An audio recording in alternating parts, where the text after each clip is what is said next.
Hey guys, आइए देखते हैं ग्रेटेस्ट इंटीजर फंक्शन क्या होता है। इसे हम कभी कभी फ्लोर फंक्शन भी कहते हैं।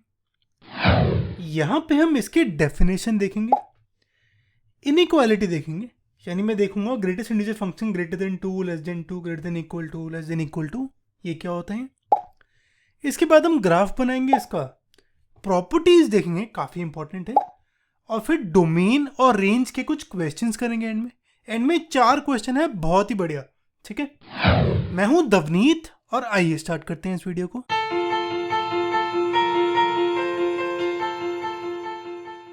यार, जो ग्रेटेस्ट इंटीजर फंक्शन होता है उसका सिंबल कुछ ऐसे होता है, या कभी कभी ऐसे भी लिखते हैं, यानी ऊपर की डंडी छोड़ के सिर्फ नीचे वाला।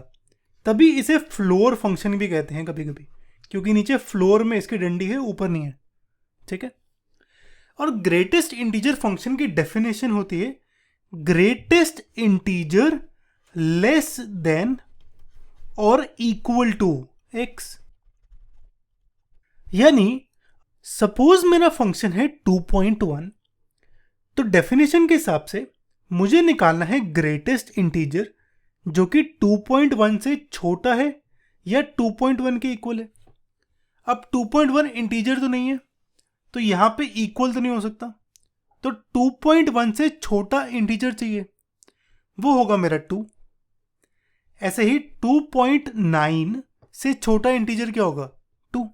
2.99 से छोटा इंटीजर क्या होगा, ये भी 2 होगा, क्योंकि लेस देन और इक्वल टू x है, और यहां पे इक्वल तो नहीं है इंटीजर के, लेस देन ही होगा फिर। तो 2.99 से छोटा इंटीजर 2 आएगा। ठीक है, ऐसे ही अगर मैं 3 ले लूं, तो यहां पे डेफिनेशन के हिसाब से क्या होगा, ग्रेटेस्ट इंटीजर लेस देन या इक्वल टू 3। अब देखो 3 तो इंटीजर ही है, तो इक्वल का साइन आएगा यहाँ पे, इक्वल टू 3, तो ग्रेटेस्ट इंटीजर ऑफ 3 आएगा 3। ऐसे ही 3.1 के केस में क्या होगा, ग्रेटेस्ट इंटीजर लेस देन और इक्वल टू 3, ये वो होगा 3। यार, ये जो डेफिनेशन है ये काफी लंबी हो गई, तो इसका एक बहुत आसान तरीका है समझने का, और वो है नंबर लाइन से।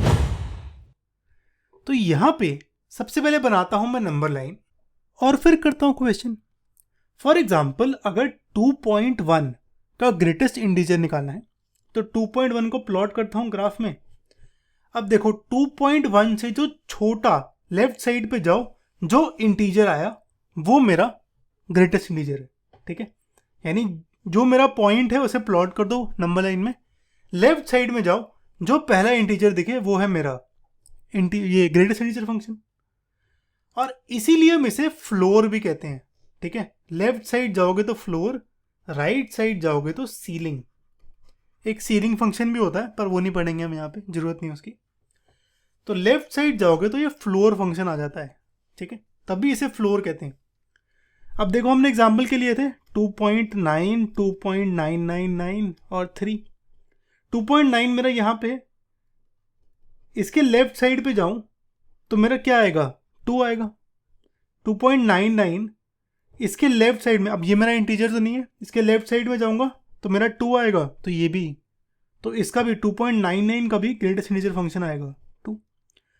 3 के केस में 3 मेरा खुद इंटीजर है, तो यहाँ पे 3 की वैल्यू 3 आएगी। ठीक है, पर जाते हम हमेशा लेफ्ट साइड पे हैं।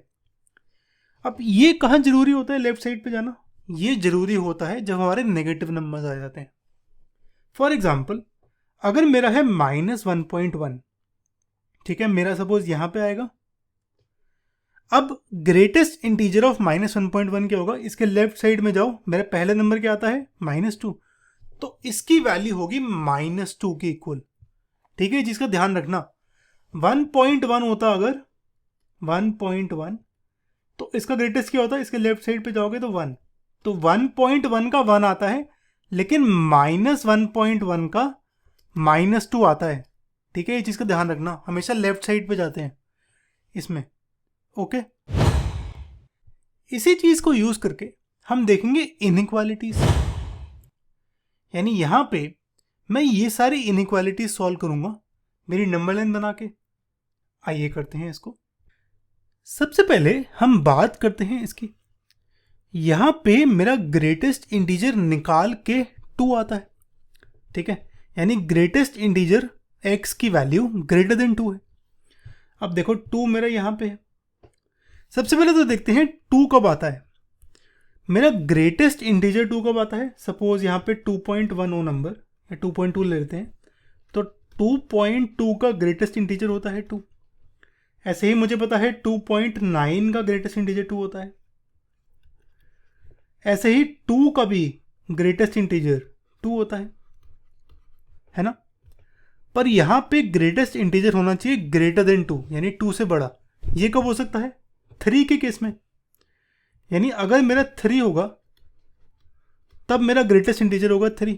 अगर इससे छोटा होगा, 3 से छोटा, 2.999, यानी यहाँ पे ले लूँ कुछ, तब मेरा 2 आता है ना।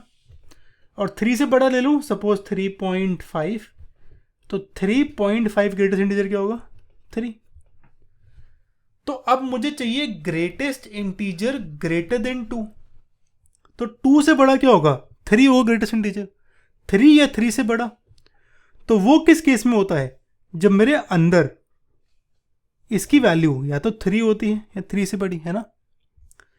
तो यहां पे हमें गिवन है greatest integer of x greater than 2। तो ये तभी वैलिड है जब x होगा 3 के इक्वल या 3 से बड़ा, ठीक है। ये चीज बहुत इंपॉर्टेंट है। मैं एक और बार बता देता हूं। अब देखो x ग्रेटर देन 2, मेरा ग्रेटेस्ट इंटीजर की वैल्यू 2 से बड़ी कब आ सकती है।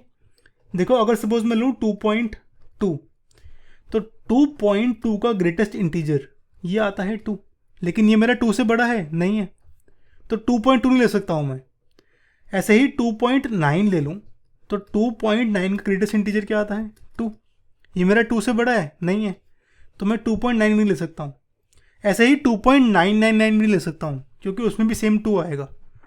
पर अगर मैं 3 ले लूँ, तो 3 का ग्रेटेस्ट इंटीजर है 3, जो कि 2 से बड़ा है, यानी अंदर क्या वैल्यू है मेरी, 3। ऐसे ही 3.1 ले लूँ, तो उसका ग्रेटेस्ट इंटीजर क्या है, 3, ये 2 से बड़ा है। तो इसका मतलब x की वैल्यू क्या होगी, या तो 3 के इक्वल या 3 से बड़ी, है ना। आप कोई भी एग्जाम्पल ले लो 3 से बड़ा। सपोज ले लेता हूँ मैं 5.8। 5.8 का ग्रेटेस्ट इंटीजर क्या होगा, लेफ्ट साइड पे जाओ 5.8 के, तो ये आएगा 5। और 5 मेरा 2 से बड़ा है, हाँ है, ठीक है। तो ये कंडीशन तभी सेटिस्फाई होती है जब ये होता है, ओके। इसको रट्टा ना मारना, जैसे मैंने अभी समझाया है वैसे खुद समझ लेना नंबर लाइन बना के, पर इसको रट्टा ना मारना यार। 11th में और 12th में यही प्रॉब्लम होती है कि इतनी सारे फॉर्मूले हो जाते हैं कि रट्टा क्या क्या मारोगे, ओके। तो समझना बहुत ज़रूरी है, ओके। अच्छा, अब आगे आ जाते हैं।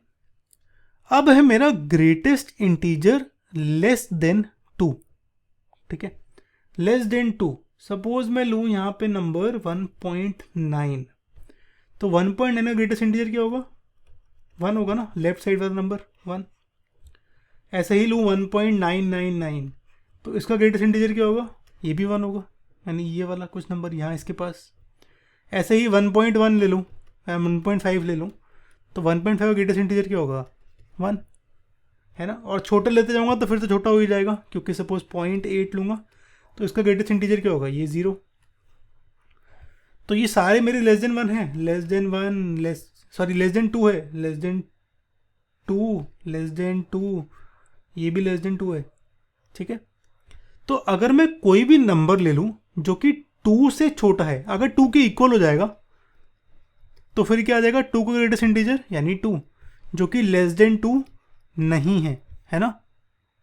तो 2 नहीं ले सकता हूँ मैं। 2 को छोड़ के जितने भी नंबर हैं उसके लेफ्ट साइड में, यानी यहाँ से 2 से लेफ्ट साइड में जाऊँ तो जितने भी नंबर हैं ये मेरे होंगे, इस इक्वेशन को सेटिस्फाई करेंगे। तो यहाँ पे आएगी इक्वेशन x लेस देन 2। अब देखते हैं ग्रेटर देन इक्वल टू 2।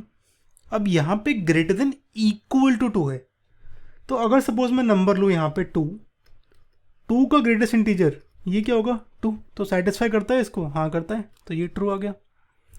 ऐसे ही 2.1 ले लूँ, 2.1, तो 2.1 का ग्रेटेस्ट इंटीजर क्या होगा, 2, ये सेटिस्फाई करता है इसको? हाँ करता है।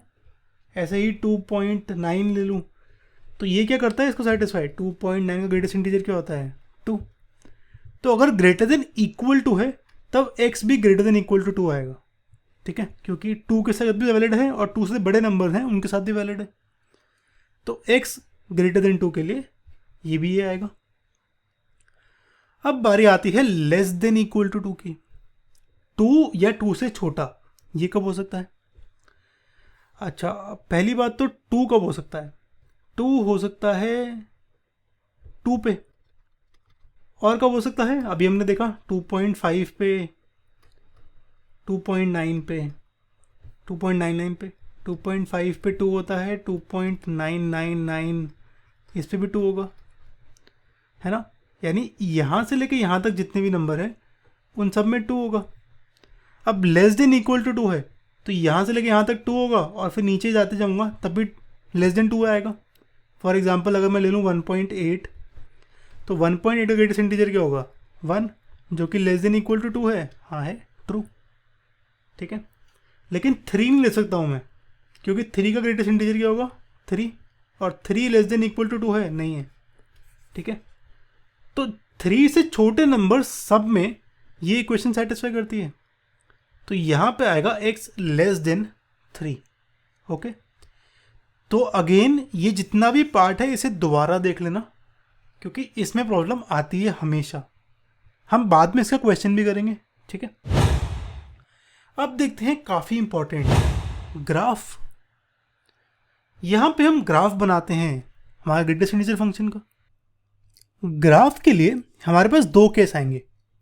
एक केस आएगा कि x मेरा इंटीजर है और एक केस आएगा कि x इंटीजर नहीं है, ठीक है। तो पहले तो इंटीजर की बात कर लेते हैं।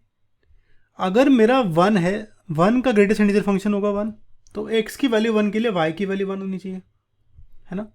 ऐसे ही x की वैल्यू 2 के लिए y की वैल्यू 2, x की वैल्यू 3 के लिए y की वैल्यू 3, x की वैल्यू 4 के लिए y की वैल्यू 4।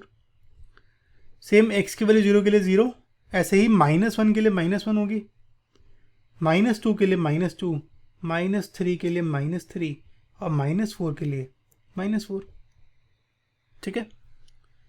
अब बात करते हैं 0 और 1 के बीच के वाले नंबर्स की, ठीक है।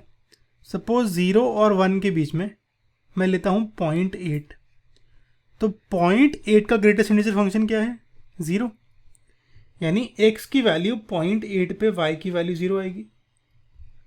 ऐसे ही x की वैल्यू 0.5 पे y की वैल्यू 0 आएगी, तो ये भी 0।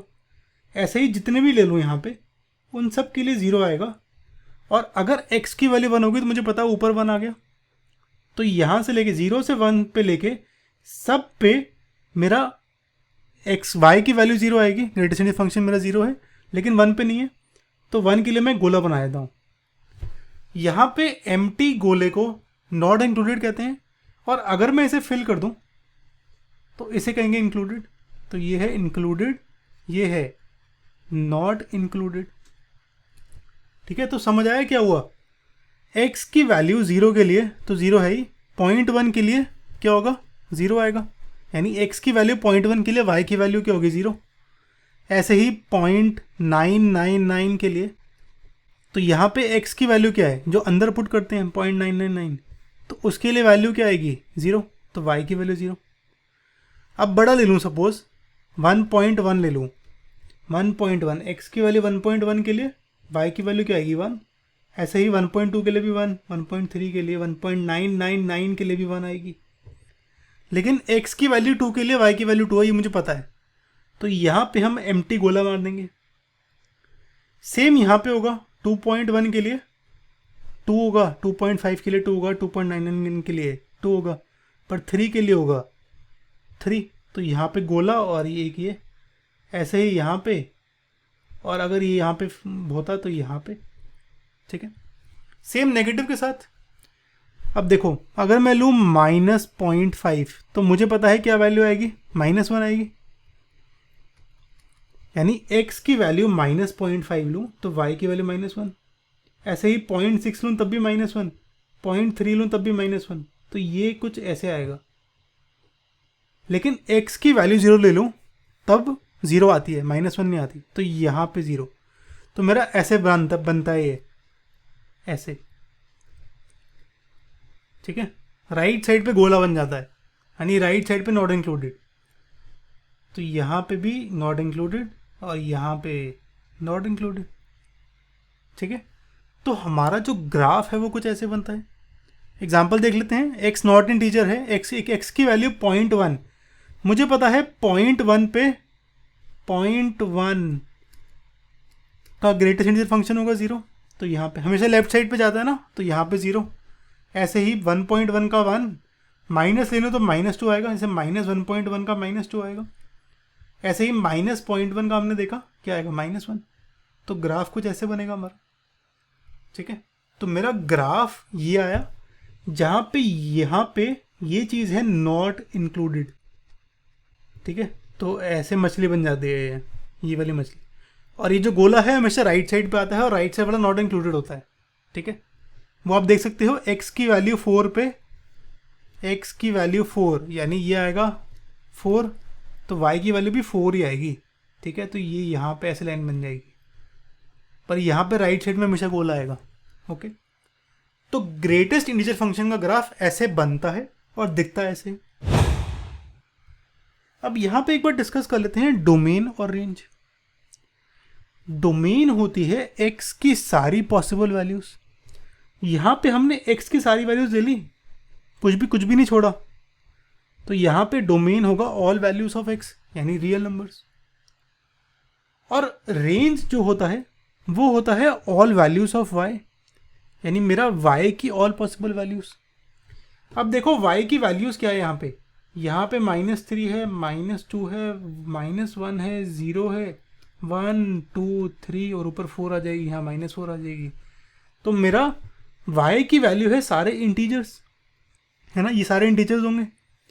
तो रेंज आएगा इंटीजर्स, और इंटीजर्स का सिंबल हर जगह डिफरेंट होता है, मैं z यूज़ करता हूँ, तो इंटीजर्स आएगा मेरा z, ओके। अब कुछ प्रॉपर्टीज करते हैं, हम एक एक करके देखते हैं इसको। सबसे पहले अगर ग्रेटेस्ट इंटीजर का ग्रेटेस्ट इंटीजर निकाल लो, फॉर एग्जाम्पल, यार प्रॉपर्टीज के लिए ना हमेशा एग्जाम्पल से करना। फॉर एग्जाम्पल अगर मेरा 1.1 है और इसका ग्रेटेस्ट इंटीजर और उसके ऊपर ग्रेटेस्ट इंटीजर निकालो, तो ये क्या आएगा, 1.1 का ग्रेटेस्ट इंटीजर होगा 1, तो ये आएगा ग्रेटेस्ट इंटीजर ऑफ 1, यानी 1। तो अगर मैं यहाँ पे एक उड़ा दूँ तो आंसर सेम आएगा, यानी 1.1 का ग्रेटेस्ट इंटीजर 1 आएगा। अगर तो इसका जितना मर्जी ऊपर घुसा दूँ आंसर तो 1 ही आएगा ना, है ना। तो यहाँ पे अगर 2 बारी लिखा है तो इसका मतलब एक ही बारी होता है। अगला है x प्लस n। यार यहाँ पे n जो है वो इंटीजर है, तो अगर सपोज मेरा फंक्शन है 4 पॉइंट, अच्छा कुछ और ले लेते हैं, मैं लेता हूँ 4.5 + 3, ठीक है। तो यहाँ पे x में नॉट इंटीजर है और 3 इंटीजर है, तो इसको हम ले सकते हैं 4.5 का अलग +3। कैसे, ये क्या आएगा, ग्रेटेस्ट इंटीजर फंक्शन ऑफ 7.5, जो क्या आएगा 7, मुझे पता है लेफ्ट साइड में 7 आएगा। राइट साइड में देखो ग्रेटेस्ट इंटीजर फंक्शन ऑफ 4.5, ये होगा 4 + 3, ये आएगा 7। तो लेफ्ट और राइट दोनों 7 आ गए, तो ये होता है प्रॉपर्टी, ठीक है। ये तो आसान प्रॉपर्टी होगी। अब एक इंटरेस्टिंग प्रॉपर्टी पे आते हैं, ये वाली। अगर x + -x होगा तो इसकी ये 2 वैल्यूज आती हैं। सबसे पहले तो इंटीजर की बात करते हैं। अगर सपोज मैं इंटीजर ले लूँ x को, यानी ये लूँ greatest integer function of 1 plus greatest integer function of -x है, तो -1। तो ये क्या आएगा, 1 का 1 और -1 का -1, तो ये 1 + -1 कैंसिल होकर 0 आ जाएगा। तो ये तो मुझे पता है कि अगर इंटीजर होंगे तो 0 होगा, ओके।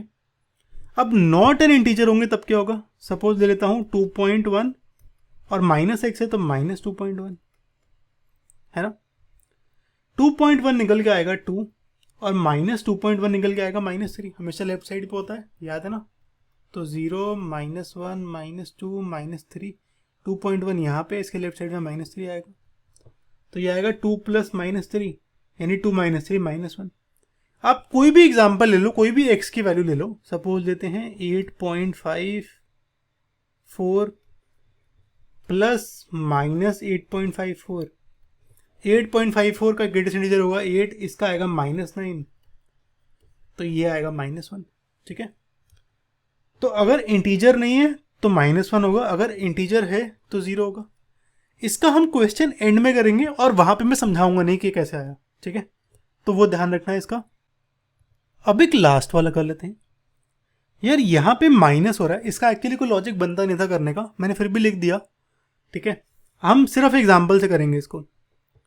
अगर x इंटीजर है, सपोज मैं x को लेता हूं 2, तो 2 माइनस ऑफ -2, तो यहाँ पे ये क्या आएगा, 2 माइनस ऑफ -2, तो यहाँ पे 2 आएगा, यहाँ पे -2 आएगा, ये आएगा 2 + 2 यानी 4।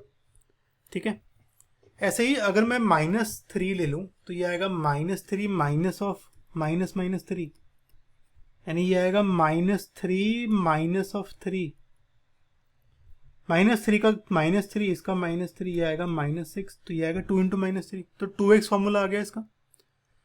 और अगर इंटीजर नहीं है तो उस केस में क्या होगा, सपोज 2.8 ले लेता हूँ, 2.8 माइनस ऑफ -2.8, तो 2.8 का 2 आएगा, -2.8 का 3 आएगा, -3 आएगा, और बीच में माइनस का साइन है, तो यह आएगा 2 + 3 यानी 5।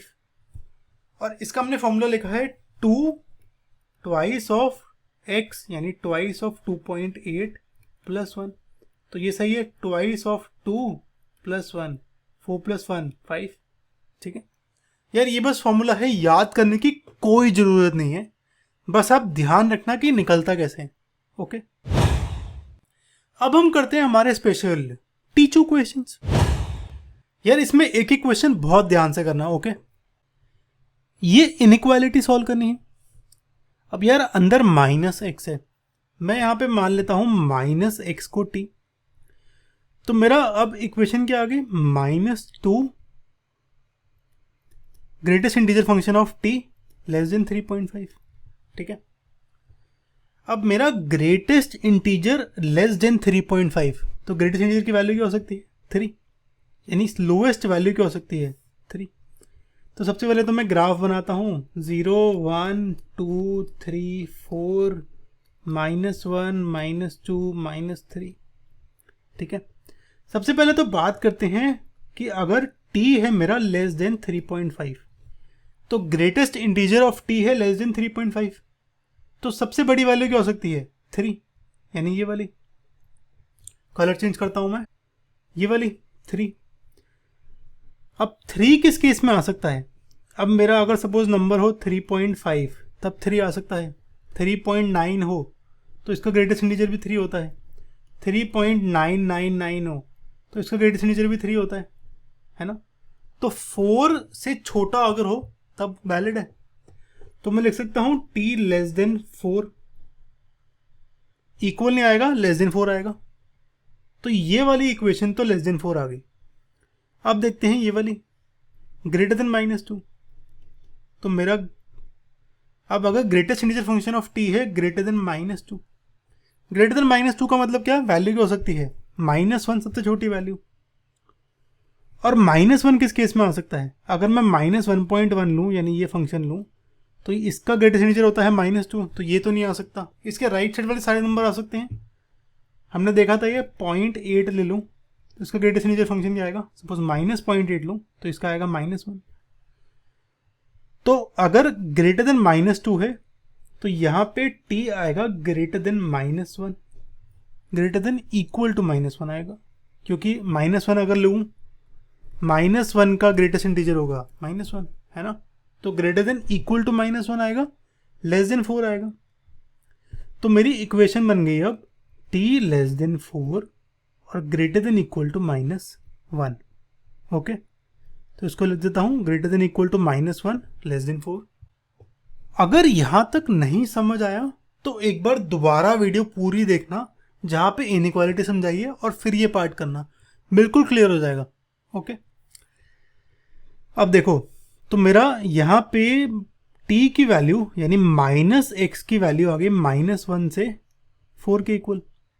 अब मुझे x चाहिए तो मैं -1 से मल्टीप्लाई करता हूँ, जब भी नेगेटिव से मल्टीप्लाई करता हूँ और इनइक्वालिटी होती है तो इनइक्वालिटी का साइन चेंज होता है। तो ये -1 हो जाएगा 1, -1 into -1 greater than equal to x greater than -4, यानी ये आएगा 1 greater than equal to x greater than -4, यानी ये आएगा x 4 से बड़ा -4 से बड़ा और 1 से छोटा। तो x आएगा बिलोंग्स टू -4 to 1, जहाँ पे 1 इंक्लूडेड है। तो ए आंसर है। ठीक है, तो करेक्ट आंसर इज ए। अब ये अगला करते हैं। यहां पे हमें नंबर ऑफ सॉल्यूशंस निकालने हैं इस इक्वेशन के। यार ये इक्वेशन हमारी देखे देखे लग रही है।